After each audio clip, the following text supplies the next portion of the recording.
x square plus 11x plus 24 এই টাইপৰ যদি কোনো অংক থাকে এই টাইপ মানে কি টাইপ ইয়াক এটা টাইপ ইয়াৰ এটা প্ৰামাণিক ৰূপ আছে বুলি কোৱা হয় সেই ৰূপটো হল ax square plus bx plus c type এইটো টাইপত আছে এইটো টাইপ এইটো টাইপৰ যিমান অংক আহিব x square plus bx plus c এইটো টাইপত যিমান অংক আহিব গোটেইখিনি অংকক আমি মধ্যপদ বিভাজন পদ্ধতি নাইবা আমি অভেদ ব্যৱহাৰ কৰিব পাৰো সূত্ৰ ব্যৱহাৰ কৰিব পাৰো এইটো টাইপত যিমান অংক পৰিব গোটেইখিনিতে আমি হয়তো মধ্যপদ বিভাজন পদ্ধতি নাইবা সূত্ৰ ব্যৱহাৰ কৰিব পাৰো সূত্ৰ কেতিয়া ব্যৱহাৰ কৰিম মধ্যপদ কেতিয়া বিভাজন কৰিম গোটেইখিনি কথা মই বৰ্ণনা কৰিম ডিটেইলছ কবলৈ গলে ভিডিওটো বহুত দীঘল হৈ যাব সেই কাৰণে মই অকমান ছুটিকে কৈ আছো যাতে ভিডিওটোৰ ডিউৰেচনটো কম হয় অভেদ কেতিয়া হ'ব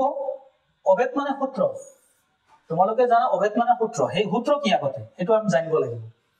আমাৰ যদি ক্লাস 8 লৈ যদি ছাত্ৰ ছাত্ৰী পঢ়ি আছে তেতিয়া হলে 8 ৰ ছাত্ৰ ছাত্ৰীয়ে চাৰিটা মোটামুটি চাৰিটা অভেদ জানিলে হৈ যাব 8 ৰ ল'ৰা ছোৱালীখিনি যদি কোনবাই 9 ত পঢ়ি আছে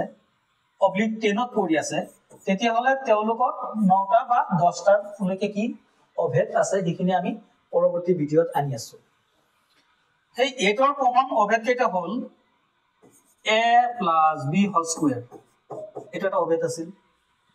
যাক বিস্তাৰ কৰিলে a square plus twice ab plus b square পোৱা যায় সেকেন্ড আছিল আমাৰ a minus b whole square a square minus twice ab plus b square আৰু এটা আছিল আমাৰ a square minus b square যাক ভাঙিলে a plus b whole into a minus b আৰু এটা আছিল x square plus x whole into a plus b plus ab ইয়াক ভাঙিলে x plus a whole into x plus b এই চাৰিটা সূত্ৰ কেৱল 8 ৰ প্লাস 9 ত যদি কোনবা আহিছে বা 10 ত যদি আহিছে ইখিনিটো লাগিবই ইয়াৰ উপৰিও তেওঁলোকক লাগিব a plus b plus c whole square next লাগিব a plus b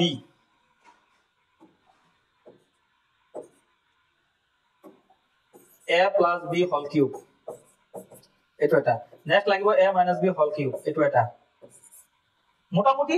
9-10টা কি লাগিব সূত্ৰ লাগিব গতিকে তাৰ কাৰণে মই বেলেগ এটা ভিডিও আনি আছো ভিডিওত আমি আলোচনা কৰিম এখিনি হল আমাৰ অভেদ এতিয়া ইতিমধ্যে তোমালোকে দেখা পাইছা যে এইটো টাইপৰ যদি কোনো অংক হয় অৰ্থাৎ ax square plus bx plus c টাইপৰ যদি কোনো অংক হয় তেতিয়া হলে হয়তো মধ্যপদ বিভাজন কৰিম নহয়তো আমি কি কৰিম অভেদ প্ৰয়োগ কৰিম এতিয়া এই অংকটা আমি কি কৰিম আচ্ছা এই অংকটোৰ যেটো ফৰমেটত আছে এটো ভালকে লক্ষ্য কৰিলে ফাৰ্স্ট আৰু লাষ্টত কোনোবা বৰ্গ সংখ্যা আছে নেকি ফাৰ্স্টত কি আছে সংখ্যা এটা একো নাই জাস্ট এটা 1 আছে কি আছে একো নাই এটা 1 আছে কিন্তু অৰ্থাৎ বৰ্গ সংখ্যা বাস ওকে কিন্তু হেকৰ যেটো আমাৰ অংক সেই অংকটোত 24 আছে যেটো নেকি কি নহয় বৰ্গ সংখ্যা নহয় কোনো দিনে বৰ্গ সংখ্যা নহয় গতিকে যদি বৰ্গ সংখ্যা নহয় তেতিয়া হলে আমি এইটো অভেদ ব্যৱহাৰ কৰিব নোৱাৰো এই অংকৰ ক্ষেত্ৰত আমি কি ব্যৱহাৰ কৰিব নোৱাৰো অভেদ মই আকৌ কৈছো কথাখিনি যদি এনেকুৱা ফৰমেটত কোনো অংক দিয়ে এইটো ফৰমেটত যদি কোনো অংক দিয়ে বুজি গল কি format ax square plus bx plus c এইটো টাইপত যদি কোনো অংক আমাৰ আহে তেতিয়া হলে আমি কি কৰিম হয়তো আমি মধ্যপদ বিভাজন কৰিম নহলে আমি কি কৰিম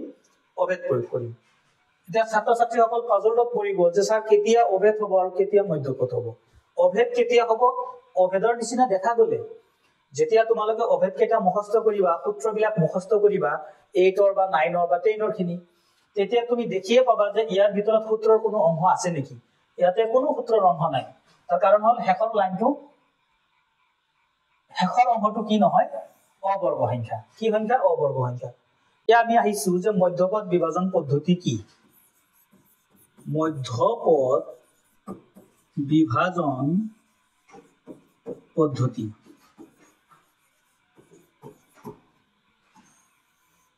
এটু কি আৰু কেনেকৈ উৎপাদক বিশ্লেষণ কৰা হয় এইটো পদ্ধতিৰে আমাক যদি এনেকুৱা টাইপৰ অংক হয় x square plus bx plus c এইটো টাইপৰ যদি কোনো বীজগণিতীয় ৰাশি থাকে তেতিয়া হলে আমি মধ্যপদ বিভাজন পদ্ধতিৰে কৰিব পাৰো হেতু কি অকমান চাই লওঁ এটা উদাহৰণ লৈছো 5 নম্বৰটোৱে লওঁ মই x square plus 11x plus 24 খুব সাধাৰণ খুব সৰু এটা বীজগণিতীয় ৰাশি ইয়াৰ আমি কি কৰিব লাগে উৎপাদক বিশ্লেষণ কৰিব লাগে তো এক নম্বৰ নিয়ম হল এটো পদ্ধতিত নাম্বাৰ 1 নিয়ম এক নম্বৰ নিয়মটো আমাৰ হল গই যে আমি ফাৰ্স্ট আৰু লাস্ট অংশ দুটাৰ যি সাংখ্যিক ভ্যালু সাংখ্যিক মান আমি পূৰণ কৰিম ইয়াৰ সন্মুখত একো নাই মানে এটা এক আছে 1 24 গুণ 24 লগতে আমি চিনটো কিন্তু লম ইয়াতো প্লাস ইয়াতো কিন্তু প্লাস চিন তো প্লাস চিন ইয়াতো প্লাস চিন 1 24 গুণ 24 24 আমি ললো আমি কি ললো 24 লৈ ললো এই 24 টোক আমি এতিয়া ভাঙিম উৎপাদক বিশ্লেষণ কৰিম 24 ৰ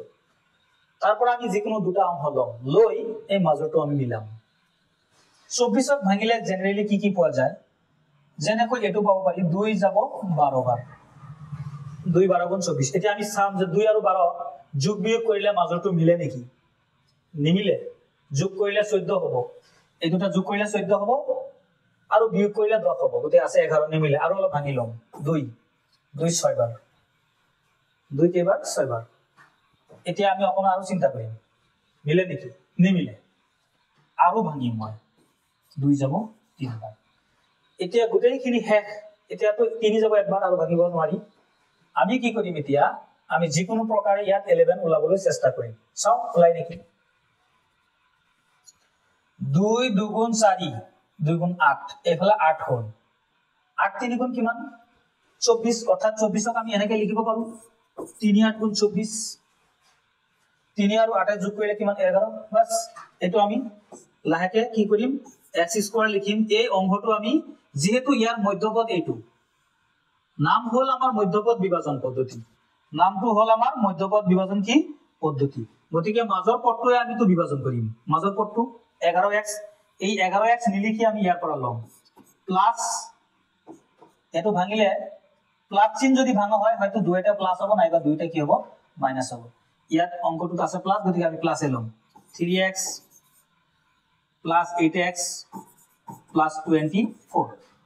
এই যে এই মাজৰ অংশটো ভাঙি কি হল দুটা পদ হল গতিকে এই পদ্ধতিটোৰ নাম হল আমাৰ কি মধ্যপদ বিভাজন পদ্ধতি মাজৰ অংশটো ভাঙি দুটা হৈছে এতিয়া আমি আগতে কোৱা ধৰণে যে চাৰিটা পদ থাকিলে আমি কমন লম এই দুটাৰ ভিতৰত আমি কমন লম এই দুটাৰ ভিতৰত আমি কি লম কমন লম এই প্ৰথমে যি কেটা আছে এই দুটাৰ ভিতৰত কমন লম x ইয়াতে এটা x থাকি গল ইয়াতে x কমন লৈ লৈছো অলৰেডি জাস্ট থাকিব 3 প্লাস এই দুটাৰ পৰা আমি এটা কমন লম কি বস্তু কমন লব পাৰি ইয়াতে 8 আছে ইয়াতেতো 8 আছে x ইয়াত আছে x ইয়াত নাই গতিকে 8 এ কমন লম আমি 8 কমন ললে থাকিব ইয়াত x প্লাস 24 ৰ পৰা 8 লৈ লৈছো গতিকে আছে কিমান 3 এতিয়া এই ব্ৰেকেটৰ বাহিৰত যি সকল আছে যি কেটা আছে মিলি এইটো আৰু এইটো আছে ব্ৰেকেটৰ বাহিৰত এই দুটা মিলি এটা গ্ৰুপ x plus 8 আৰু এই দুটাৰ পৰা সেম আছে এটা লিখিব লাগিব এইটো হল আমাৰ কি মধ্যপদ বিভাজন পদ্ধতিৰে কি উৎপাদক বিশ্লেষণ আমি আৰু কেইটামান উদাহৰণ ললে অংকখিনিত তোমালোকৰ ক্লিয়াৰ হৈ যাব একেবাৰে জল পট হৈ যাব বলা আৰু আছে আমি আৰু এটা উদাহৰণ লৈছো ইয়াৰ পৰা 6 নম্বৰ উদাহৰণটো আমি লৈছো নেক্সট এটা আমি মছি দিলো ভুল হৈ গল মোৰ আন্ডু মাৰি দিছো আহি গল আকৌ যেন হোক নতুন লৈছো তো গোটেইখিনি মই এতিয়ালৈকে শিকি শেষ হোৱা নাই এতিয়া আমি 6 নম্বৰটো কৰিম অংক নম্বৰ 6 কি আছে তাতে x square minus 15x plus 37 এটা অংক আছে এই অংকটোক আমি আগতে কৈছো মই মধ্যপদ বিভাজন এইটো টাইপত আছে গতিকে আমি কি মধ্যপদ বিভাজন আমি চেষ্টা কৰিম মধ্যপদ বিভাজন পদ্ধতিৰ 1 নম্বৰ নিয়ম হল এই প্ৰথম যে অংশ আছে অৰ্থাৎ x স্কয়াৰৰ লগত যি সংখ্যাটো থাকিব আৰু একেবাৰে লাষ্টত থকা কি সাংখ্যিক ভ্যালু দুটা আমি পূৰণ কৰিম ইয়াতে একোই নাই মানে এটা 1 আছে ধৰি লৈছো 1 36 গুণ 36 লিখিলো 36 লগতে চিনটো লিখি ললো প্লাস চিনটো লিখি লবা তেতিয়া কেতিয়াও ভুল নহয় এই দুটা পূৰণফল যদি মাইনাস আহে মাইনাস দিবা প্লাস আহিলে প্লাস দিবা দিছো প্লাস দিয়াৰ পিছত মই ভাঙিম ইয়াৰে অংককেইটা ভাঙিম আমি ভাঙিলে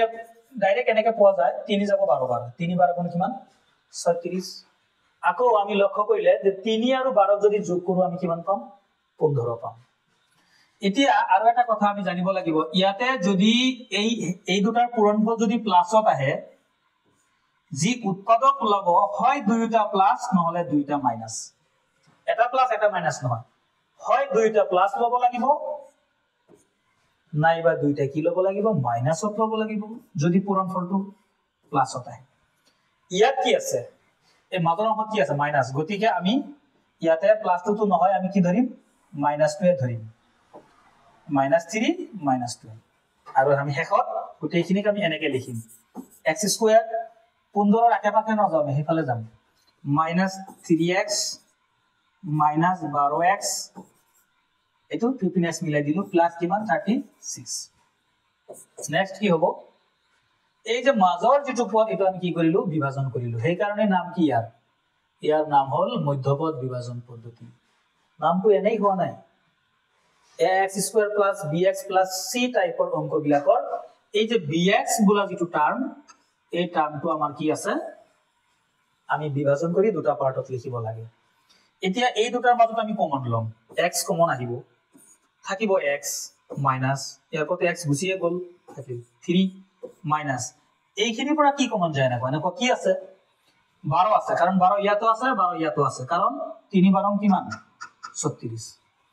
গতিকে 12 কমন লব পাৰি 12 ললো x তো লব নোৱাৰি x ইয়াত আছে ইয়াত নাই গতিকে x বাদ দিলো